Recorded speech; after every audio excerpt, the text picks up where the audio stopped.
Ibinabana ng Senado ang isang kautusan na kumakatawan sa pagbuo ng Senate Administrative Support Group para sa impeachment trial ni Vice President Sara Duterte. Si Daniel Manalastas sa sentro ng balita.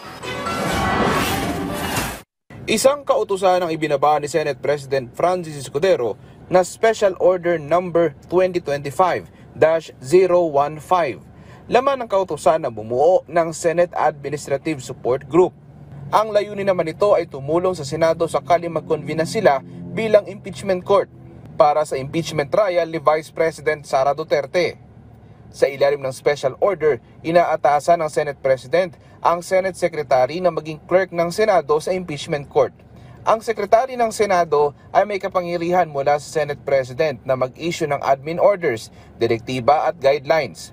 May mga opisina pang pinangalanan sa kautusan na magkakaroon ng tungkulin oras na mangyari na ang paglilitis. Ang Senate Sergeant at Arms naman ay magiging responsable sa pag-service ng summons, subpoena at iba pang legal process. Ayon kay Escudero, ang special order ay ginawa para masiguro na ang Senado sa magiging papel nito bilang impeachment court ay mag-ooperate ng maayos. Para kay Senadora Risa Hontiveros na kilalang kritiko ng mga Duterte, makakaasa raw si VP Sara at mga taga-suporta nito na magiging patas siya.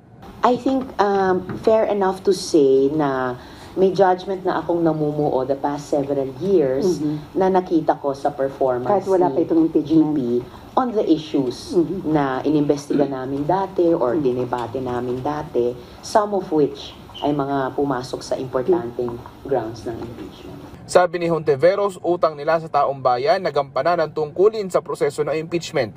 Sangayon din siya sa pananaw ni Senate Minority Leader Coco Pimentel na forthwith o agad umaksyon sa impeachment case.